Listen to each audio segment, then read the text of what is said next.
A's at Bring It to the Table. We're back again at Bring It to the Table, a safe space for everyday people like you and me who has overcome, conquered, and survived anything and are living beyond our dreams. You need to know this is a podcast, a spinoff from Arthur Doc B's book entitled The Three C's. And check this out, family, right? She just made the bestseller on Amazon and the best author under the category of the self-help book. We are here every Thursday at 8 p.m. You need to understand we're streaming live right now on Facebook, 3 different groups. We on Spotify, we on LinkedIn, and we are on Twitter. We need you to click, like, and share this right now. Throw up your heart because you're up for something real special tonight. Please subscribe to Arthur Doc B on YouTube. We need your support. Come on now. It's your boy, your co-host. Azam is in the building. Now check this out. Somebody's in the building today who is very special in my life. Y'all need to know this. If I start crying, y'all gonna know how special she is, right? But check it out. We got Delores J. Listen, she's all over the world. I don't know if she's from Charlotte now, Kentucky, New York, but she is in the building. And check it out. She's here today to talk about surviving addiction. And check out the topic, right? Turning trauma into stepping stones. So we are here to talk about that. And I'm telling you, please, put your big ear on, put your spiritual ear on. You better call your friend right now because you don't want to miss this. Delores J, what's up? Hey, Azam, how you doing? I'm good. I mean, thank you for taking the commitment. I know you stay moving around, you know what I'm saying? But thank you for taking some time out your life. You know, y'all need to know her life is so busy. You would be surprised that she's here right now. But listen, Delores, we here today, right? Because I know of your life. I know some of the traumas, but I want you to share with the world today, like what it was like for you, you know what I'm saying, before the Delores J that we see today up on here, right? So let's go back. Let's go back. 7 years old, right? I know you out of Queens. What was that like when the onset of your traumas began? Ooh, he took me back to 7 years old. Well, Azam, I'm gonna tell you, man, like I didn't have one of those ideal childhoods, but although I do know that most of us have some type of traumatic experience in our life. I think for me, might have been a little more than most. 7 years old, I'm the fourth of five girls. Grew up in South Jamaica, Queens, Sufton, Show Avenue, Yates Road. You know, anybody in the audience know that area. I had a mother who was diagnosed paranoid schizophrenic a little too late. You know, so there was extreme abuse in my house at all times. Multiple personalities. She had a personality disorder, you know, schizophrenia. So, you know, life for me at 7 was very unpredictable. If I was thinking of a word, it was traumatic. Like I said, a lot of abuse, the beatings, you know, the type of beatings that nowadays would be considered child abuse with the extension cords and Mm-hmm. the race car tracks, the big thick orange plastic race Oh car man, I remember that. tracks. Um, you know, a lot of neglect, a lot of verbal abuse, you know, a lot of neglect. I dropped out of school at 4th grade. I didn't have nobody to send me to school, so I didn't have to go.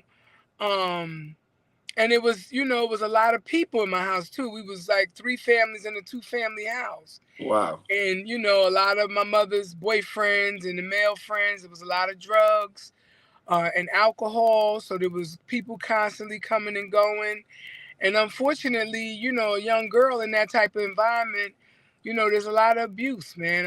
I got molested, not at 7, but I was molested for the first time at 9 years old by one of my mother's, you know, various boyfriends. But, you know, when I think of 7, I think of just coming into understanding what the world that I was living in was like, you know, and like I said, it was very chaotic. It was the era my mother, you know, decided to come out of the closet. She had decided she was gay. She had 5 children. She no longer wanted to be with men as a direct result of a lot of pain and heartache and abuse. and she brought a woman home dressed like a man, and I remember that was confusing. We was the brunt of a lot of jokes in my neighborhood, a lot of ridicule, a lot of taunting and teasing. We know kids can be cruel, and and I could just remember a lot of pain, man, a lot of emotional pain, and even revisiting it now is making me somewhat emotional because it's still real, like it's still right there, like the trauma was still right there, and this is after years and years of therapy and learning how to talk about these type of things and deal with these type of things. It's still painful to visit to So I revisit. need to ask then, right? At that age, what vision or thought came to mind when you seen, your mother no longer, there's no male, obviously there's no real male role model in the house, right? Now Mhm. that what was a male role model of anything close to it is gone, and now there's another woman in the house. What perception did you perceive from that? It was confusing because when I go outside, I see families that don't look like mine. Mm, I see families that look very different than mine. And I grew up in the what goes on in the house stays in the house era. I So it remember was that. a lot of stuff that I couldn't talk about. You wasn't allowed to talk about. And if people asked you any questions that made you uncomfortable, you was told to refer them to your mother. So So, it so was I have to ask. Sorry to cut you. I have to ask. So, what do you do now to deal with all this stuff that's you're exhibiting now? What do you do when you say now, you mean as a child or as a now? child? What? Yeah. What do you You do? stuff. You learn how to stuff. You stuff Mm, your emotions. You stuff your feelings. You stuff your reality. You live in fantasy. You create. You make up stories to the world because you don't want them into your real life, your real world. So you create, fantasy. You create stories for them. So that seems to make you appear normal, whatever that is. But you try to emulate what you see and you create stories to emulate what you see. And that's what it was for me. It was about fantasy. People would ask me stuff. Where your mother work? Oh, she work in the hospital. What mm, do you do? I don't know. I just know she work in the hospital. You know what I mean? Like, cause my grandmother worked in the hospital, so it was easy to say my mother worked in the hospital. okay. I found myself creating stories. Like, who's that lady that be at your house that dressed like a man? Oh, that's my uncle. Mm. You know So what I mean? the lie Hmm. and delusion that you have to create, not to live in your reality. You Reality. create this fantasy for. If there's a thing they got inside and outside the house, what I'm gonna project to people is not what's really going on in the inside. Absolutely not. I can remember answering the phone one time for a social worker, and she asked me something about my mother. I said she in there sleep with my father. And I remember getting the shit beat out of me. Excuse my French. So, you learn very early in that environment that you don't answer no questions to nobody. You know what I mean? That even Mm-hmm. resemble what's really going on. So you learn to lie real early and you learn to live in this world, make believe world. And I often used to say when I shared, in my fellowship, that my first addiction was definitely fantasy. I Okay. created the environments I wanted to live in my own head. Okay. So let me just share with the audience again. You're here at Bring It to the Table. Please click like and share. Throw the hearts up. Subscribe at Arthur Doc B. We got Delores J in the house, and she just gave you a snippet of Hmm. some trauma. So we at the trauma piece right now. So now I want to go. So when do you get rescued from this piece? Or Well, what does it happen? What well, happens? I go to because of the immense abuse in my house, on in addition to the animalistic living and that whole poverty stricken environment and era at that time. I get took from my mother at 9 years old. I go to foster Mm, care. I go upstate New York. I go to a prominent black foster family. They're doing very well for themselves. I would say upper middle class if I had to put them in a category. And I get educated. I go to school, and I go to predominantly white schools. And through my junior high school and senior high school years, unfortunately, they would have considered that a rescue, except there was another abuser in that environment as well. mm, So So when you say rescued, I would have to say that didn't come until I was 20 years old and I come into recovery. Give Um, me a little bit about. So it sounds like you jumped out of the frying pan into the fire, going yeah, there. A little bit. What happened? I had all the trappings of a good life. You know, good foster mother, you know, the house, the car, the boat, going to great schools, um, afforded some opportunities to do some things and to be in a family owned business and to be in that environment. But my foster father was a pedophile. And I wound up being molested from 11 years old into 17. So all of the formidable years where I should have been, you know, excelling in school and, you know, developing friendships and lifelong relationships, I wound up becoming very introverted because again, I grew up in an era where what goes on in the house don't leave your house. So I had already been taught how to stuff my emotions. I had already been taught how to pretend that everything was okay when I was really suffering in silence. So I need to ask. So there's no telling what's going on I mean, I can at that remember point. thinking to myself, for what? Again, I told you that wasn't my first molestation. I had already been molested at 9. And the telling didn't was to no avail then, so I'm not under any impression that it's gonna be any different this time. Mm. You know, as a foster kid, and then they're gonna remove me. I had enough sense to know they're gonna remove me from this home and take me where? Somewhere else where I get abused again? What am I, you know, what am I trading this in for?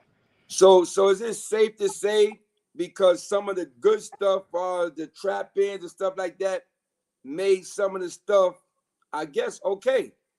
I wouldn't say okay, but what I would say is Would you, yeah. tolerable. I would Right. There you go. Good word. tolerable would be the word I would use. Got you. In addition to the fact that by that time I was already exposed to drugs. I picked up my first drug at 9. So from 9 until 20, I'm high every day.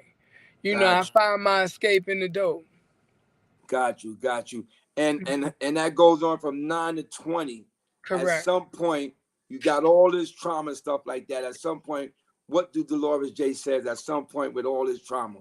Well, by the time I'm 20 years old, I have experienced so much abuse from physical, mental, spiritual, emotional. You know, 17, I'm a full-fledged crackhead. I spent the next 3 years, you know, doing whatever I needed to do for one more. Everything from ripping and running the streets, prostitution, abandoned my own child, left him with my sister, hadn't come back. You know, domestic violence, relationships, rapes, all of the stuff that come with addiction.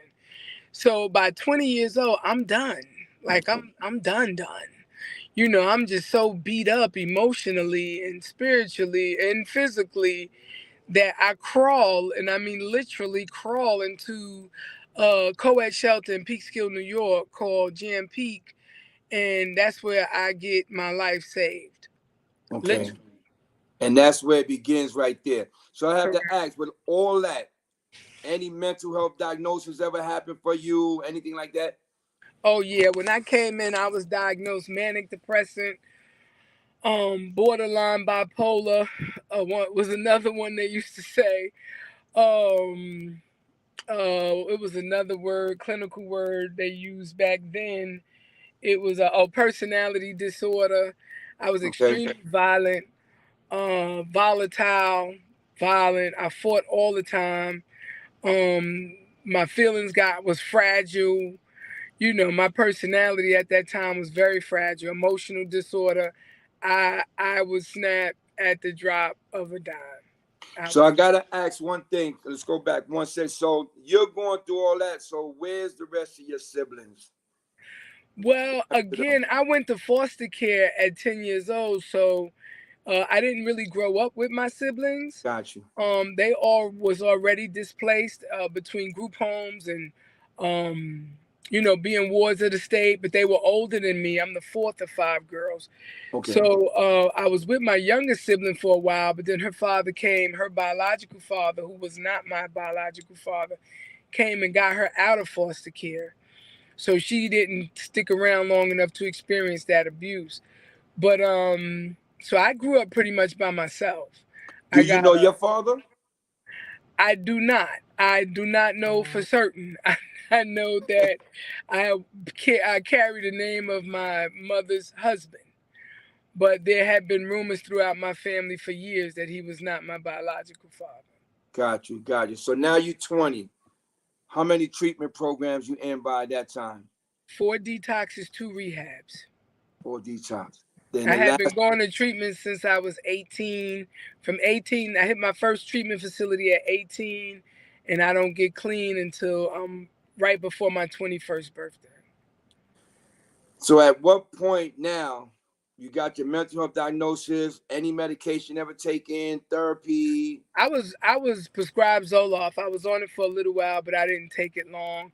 I didn't believe in meds. I come from a Jehovah Witness background, and medication was never really pushed in my household, so I didn't take it. I probably needed to, needed to, but I didn't take it more Put than those hearts up, y'all. Put those. Give this I girl some probably hearts. needed to, Put the hearts but up. I didn't take it. And I wound up, you know, experiencing all of that, my recovery process in the rooms of Narcotics Anonymous. Okay, thank you. Let's get some of that in, right? So you're clean now. What does that look like in your early first 5 years of being clean? Well, I'm still clean and crazy now. Don't get me wrong. There's a piece in the NA literature that talks about how we come in and we suffer at different degrees of sickness and therefore has different rates of recovery. And that was definitely my experience. The first 7.5 years, I was clean, but I wasn't doing any of the things that I needed to do to recover. And as a result, I continued to practice the same behaviors. So I'm still on the block, selling dope, ripping and running in the streets, getting robbed, running with dope dealers, and just putting myself in all these precarious situations that resembled using. Mm, If you didn't know no better, you would think I was still using. So, wow. for the lack of a better slogan, I was staying clean, but I was living dirty. Okay. Thank you for sharing that. Listen, man, we have Bring It to the Table with Delores J. Please hit like, share, throw the hearts up. Listen, she's going in right now. We about to get real busy right now because she has some stuff to share with us. You clean 7 years in. You got the behavior. They can say you like a drunken cow wrestler. I remember you told me that one. You could put the alcohol down, but you still a cow wrestler, right? Still a cow So thief, right? so so at what point do you hit? Because I know there's dipping bottoms that we hit. So hmm you hit the bottoms with drugs. At what point do you hit the bottom with the behavior? 7.5 years clean. I'm sitting in county jail looking at a Huh? 4.5 to 9. I had caught a charge, and they wound up giving me a year in jail. And what I was thinking about while I was sitting in jail is that I hadn't put no dope in. Like, why am I here? Why am I still experiencing this? Why am I still suffering with the whole, jails, institutions, and death? And Mm-hmm. and what I realized at that time is that if nothing changes, nothing changes. Mm. And that I had to, buy into this process of recovery, and to decide, make a decision to change some things about myself if I didn't want to continue to keep getting the same results I had been getting. And then, I have these 2 kids by this time. I have 2 sons by this time. So it's like, I want something different for them, even if not for myself. So I started to pay attention. Thank God for H&I, and in the prisons and in the facilities I was in. They brought in H&I, and they brought in people that brought in a message of hope. And at that point, the step working God and some new literature had come out, and I had got my hands on it, and it was like, you know what? Let me just give this thing a try. Let me actually Okay. try to recover and not just stay clean. So it's interesting that you said something, right? So we want the audience to know, right? When she said, the ends are the same, jails, institutions, and death, she's still talking about a spiritual death now. Because we Right. got the physical but we still got the emotional, the mental, and the spiritual death. Would that be safe to say? Oh, absolutely. So, I wasn't aware about the spiritual death because I don't think I was ever spiritually awake. mm, So I didn't have an understanding of that at that time. And so when I went through that process sitting in jail, I had what I believe to be my first real spiritual awakening. Okay. So somewhere God kicked in. Yeah, I do believe that. I believe that I was able to see myself from the inside out rather than the outside in. I Mm. had been spending a lot of time trying to, worried about my outsides. I took some time, to actually want to make my insides match my outsides. Oh, To not be that dressed up garbage can you hear them talking about, okay. where the outside look great but the inside is trash. And I, So I believe they got a saying, right, about the the video is not matching the audio, correct. I right? wanted my video to match my So at audio. this point you want the video to match the audio. I got it. Absolutely. Y'all better click like. I promise you, share, tell somebody about this right now. It ain't too late. Right. So at this point, you get out of jail at some Correct. point. You do the year. Are you still on probation? I am. I wound up on probation for 3 years. I can remember talking to my God, the God of my understanding at the time, and I'm saying like Dad, like Father, I'm gonna try this your way, But if my kids wake up and shake that cereal box and ain't nothing in it, I'm going left.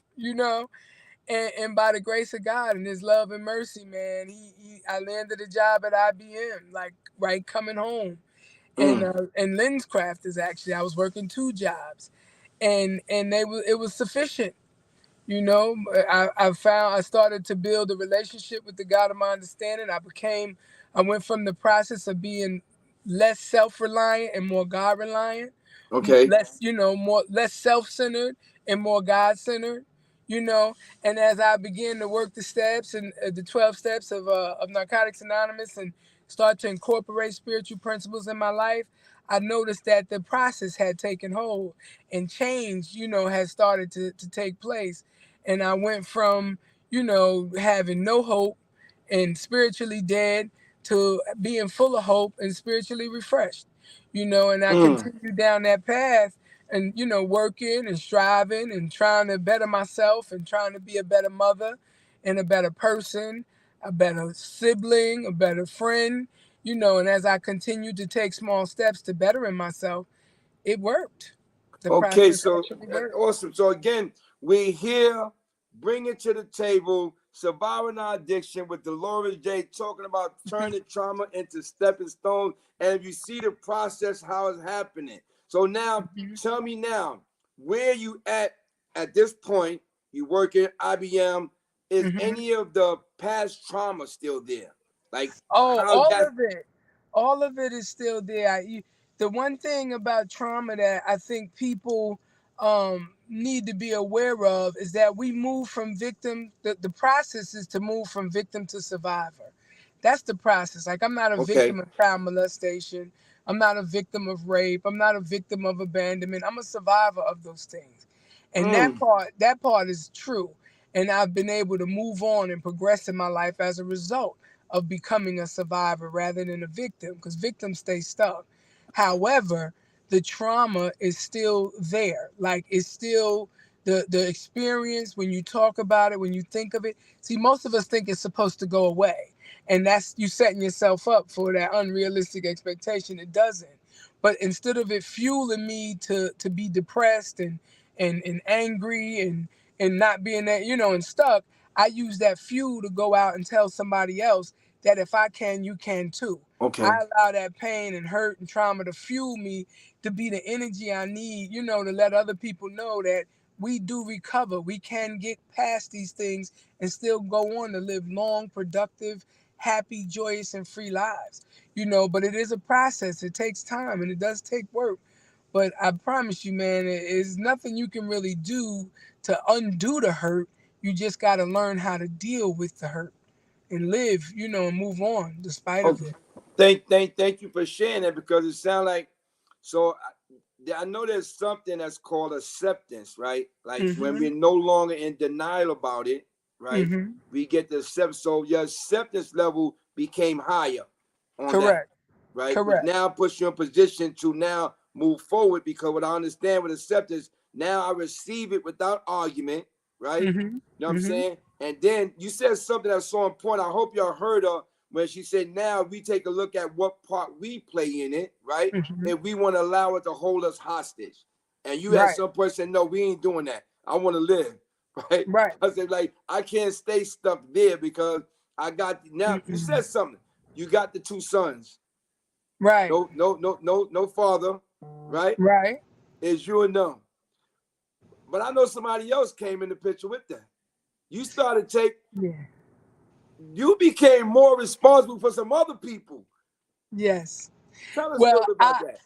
I again, I come from a family of addicts and alcoholics, and as my sisters and continued to spiral down the road to addiction, um, my one of my second eldest sibling, Michelle, who is no longer with us, she's now deceased, but she took custody of my son during the time when I was using and my Mm. addiction had reached its highest levels.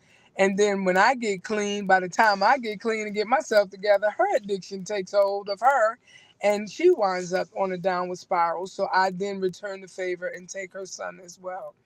Awesome. And as I continued, before I knew it, I was 22 years old with 6 kids in my house. Wow. My other sisters had begun to drop their kids off, because again, I lived out of New York City. I lived upstate New York, and they thought it was a better environment for them to be raised. So with me and my experiences in foster care, I didn't want that for any of my nephews and nieces. So I just took advantage of, I took what I had and I was willing to share it. And I took on these children, and from 22 to 37, I had 6 boys that I helped raise. Wow. And Hmm. how are they doing right now? I'm going to get a little bit about how they're doing right now. Well, I'm gonna tell you, I had always claimed 3 sons because my middle son is although he is biologically my nephew, I had him since he was 10 years old. He's now 37, so he's my son. He's my middle son. And the rest of the young men that I have been in their lives, I can honestly say there's only one of them that's behind the wall. He'll be home next year. And out of the other 5, they all live in productive lives. They're great dads. They take care of their children. The one thing I did was I brought this recovery process home with me. I got a U.S. Airman. I got a couple in behavior health that own, property and own behavior health agencies. I mean, I'm very proud of the result. I'm very proud of the result, and whatever little influence that the God of my understanding allowed me to be in these young men's lives. But I am very proud when I deal with them and talk to them and just watch their lives and watch their children not have to experience the trauma that I had to go through in order for me to be who I am. Yeah, and I know of you because I'm thankful for you because you have been very instrumental in my life with me being in Charlotte. And Hmm. I'm not sure if Arthur Doc B shared with you, she's a survivor of cancer. And I know you just recently went through a traumatic experience with your sister, who was a real Yeah, good friend of mine. actually, both of my How you doing sisters. with that? Yeah, my oldest sister, she died of lung cancer, and my second eldest sister died of pancreatic cancer. So Right. they both, cancers run very rampant in my family. I was just grateful that I was in position that I worked for myself. I could take the time off instead of her going to hospice. That she was able to come home, and I was able to care for her until God called her home, and and to spend that last, those final days with her. um I mean, the only thing I can say about that whole experience is that it is a part of life. And Hmm. in this process of recovery, I learned how to live life on life's terms. That's one of the terms of life that's more difficult maybe than others, but it is still a term of life. That we all have to undergo at some point. So ain't no ducking it. Nobody So makes it so out alive. absolutely. So You I know. know some things that you're doing some big things right now, right? Because I follow. I'm a fan of yours. Just know that, right? So give us something about because I know Delores J is doing some real big things. Like, I know Mhm. one of the things you're involved with your cousin, which I'm trying to hopefully get him in. So y'all be ready. November is going down. I'm bringing one of her somebody that's inspiration in her life as well. Mhm. But they got this thing that's called from the Dope House, right, to the Hope House. right? It's from the dope house to the penthouse. To the All penthouse. hope, all hope is not lost. We do recover. And yeah, I'm real proud of that project. We still working on it, getting the editing out the way, get ready to start shopping it. And it is basically depicting the lives of some prominent recovering addicts and alcoholics who we have watched come up through the ranks and pull themselves up by their bootstraps. And we want to give hope. You know, a lot of times we see recovering addicts on the TV or in movies, and they all junkies and with needles in their arm and on it living on the street.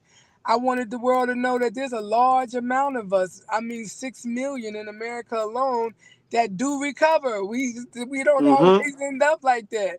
Like Mm-hmm. some of us go on to live some pretty prominent, successful lives, and I wanted to show the world that all hope is not lost. We do recover. If And you I think follow one of this the way. biggest things that you're saying to as well, and it's not so much of the materialistic stuff, but just actually getting your life back and Correct. being a whole human being. Because yes, because we had those things before. It ain't Correct. like we didn't know about them, but when you lose yourself to those, you told me something one time. He said, "It's not what you can get, it's what you can keep." It ain't what you cop, it's Right? what you keep. So there's Yeah. some other stuff going on. You're doing some big things with helping people. You know, Yeah. you're a trendsetter. Y'all need to know. Listen, bring it to the table. Y'all need to know you have a trendsetter sitting here. She did something remarkable, had an idea, and I watch it a lot of times. She be having these ideas and people try to steal it. They can't steal it. It don't never work because God, they said those weapons that form, you know what they say, right? I ain't got to quote it, right? Right, right. You a trendsetter. You went and you did something big. Can you tell us about that? Well, I just basically opened up a new way of housing. I would say transitional housing, sober living for recovering addicts and alcoholics. I showed them how to partner that transitional housing living environment with behavior health, and showed them how to marry the two companies side by side, and how beneficial it could be both for the agency business owner and for the client. Unfortunately, you cannot successfully treat people from under the bridge. The Mm-hmm. Maslow hierarchy of needs, it explains it best, but I just kind of showed them what that would really look like in practical terms. And then the agencies that I work with and consult with are very successful as a result of that. But I do also want to give a shameless plug for my new venture, which is called the Anonymous Society. I have just franchised, or I should say trademarked, recovery cafes called the Anonymous Society. They're opening up one in Louisville, Kentucky. The other one will be in Lexington, Kentucky. And what those will look like is a full-fledged, restaurant, sober lounge, environment, bar where we can come in and have a great time and have the safety of being in a sober environment. Okay, so again, y'all here at Bring It to the Table, the safe space where every people come here and talk about how they overcome, conquer, and survive anything and living beyond a dream. So there's some things I had an opportunity to go some places as well, right? And Mhm. you're real dear to me. But there's some other things that's going on because you're a grandmother. Of You 14, you you're a grandmother. of 14, my oldest 14. son has six, my middle son has six, and my youngest have two. So I'm a Wow. grandmother of 14, yes. And proud too, because I love when I go out with my granddaughters and they think they're my daughters and they tell me how I could not possibly be their grandma. And I'm like, Wow. well, yeah, actually I am. So Y'all yeah, need to get excited about Delores J. I'm telling you, when I go on there, I'll be excited when I'm on her page. Y'all need to go see her. She's on Facebook. She don't yes, mind. She will friend you. That's one thing. yes. Now I need to talk about this because like I got this new thing that I think about. Haters, right? Oh my God. Haters. And if y'all don't know about haters, haters stand for having anger towards everyone reaching success. Cause Mm-hmm. I done seen it. Like they want your glory, but they don't want the story, right? Baby, You know. baby. When I tell you, I used to give haters energy.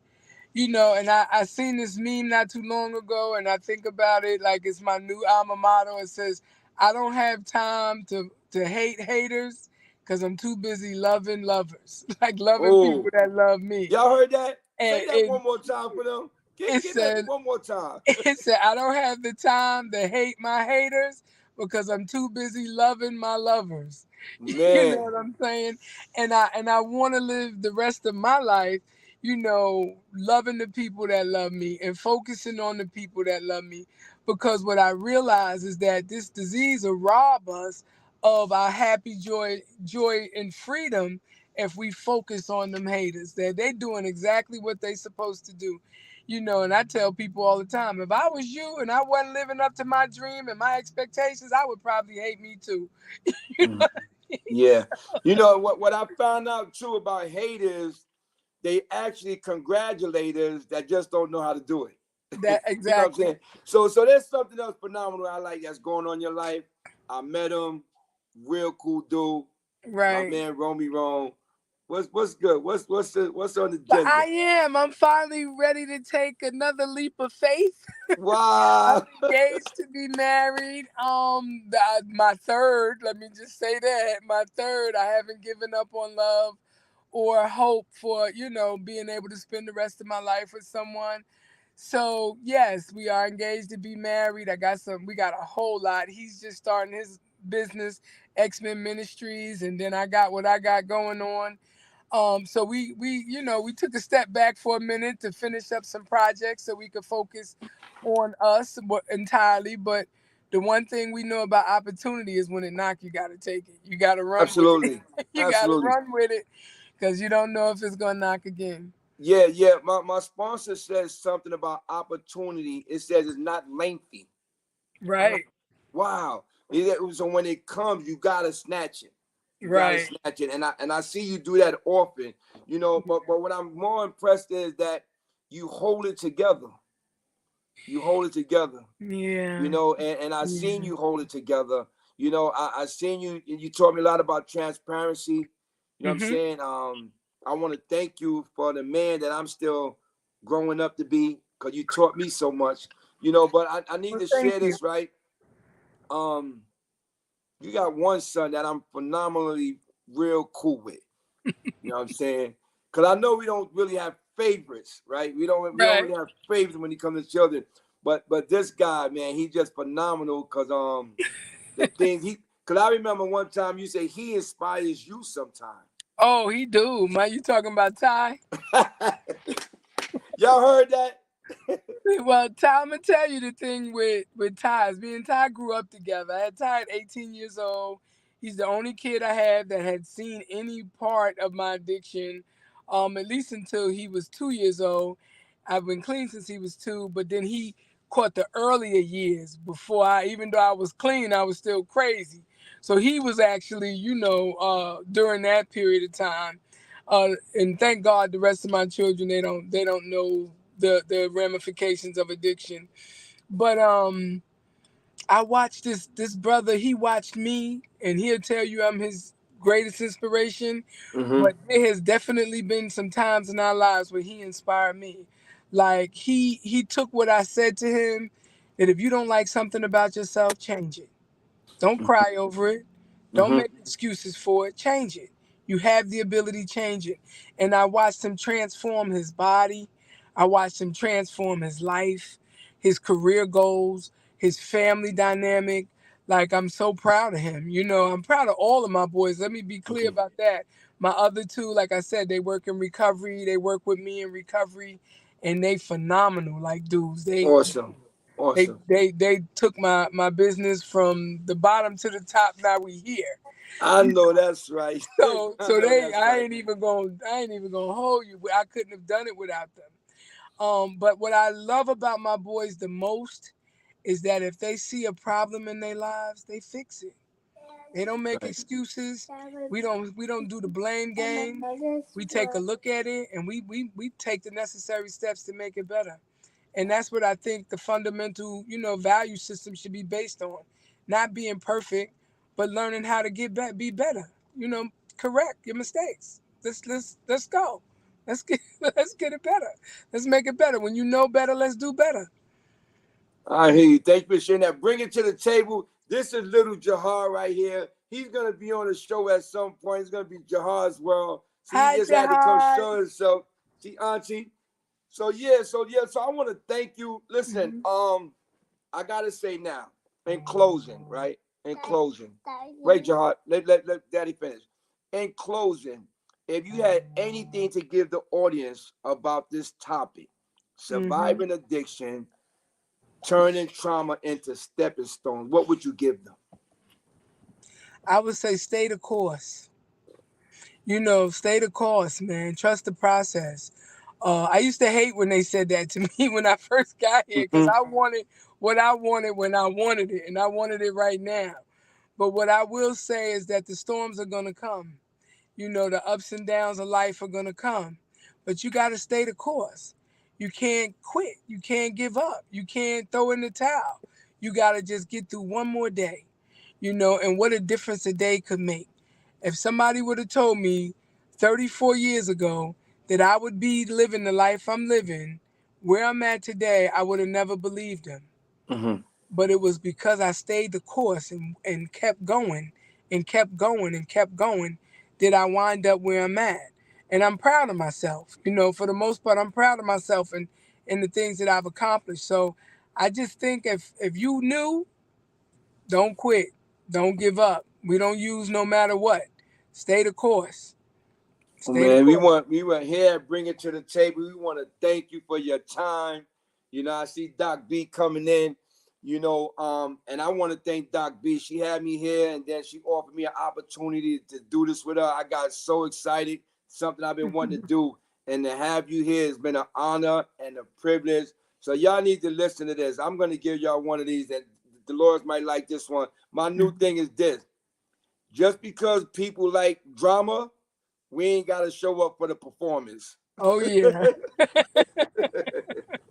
Anyway, but we want to thank you here and bring it to the table. Your boy Azam Abdullah Azim. Delores J just turned it out. Please click, like, and share. Y'all can review this again on any one of these sites. Link it, IG, Spotify, Twitter. We want to thank Author Doc B for her time and effort that she did by offsetting this from her book, The 3C. Please go copy it. She got a 30-day GPS book that's phenomenal. Dolores, you got to check it out. I'll send I you it. It's on will. Amazon. You got to give us some support again. I She just will. been made the bestseller on Amazon, the best author under the category of the self-help book, The Three Nice. C's. Please cop that. Look for Delores J. Look for it. If you ever in Kentucky and you need help, that's the woman to go see. Delores, you have a blessed day. Thank you, or evening, matter of fact. And thank you for being here. Much love and respect. Thank you for having me. Much love and respect. Peace. Peace.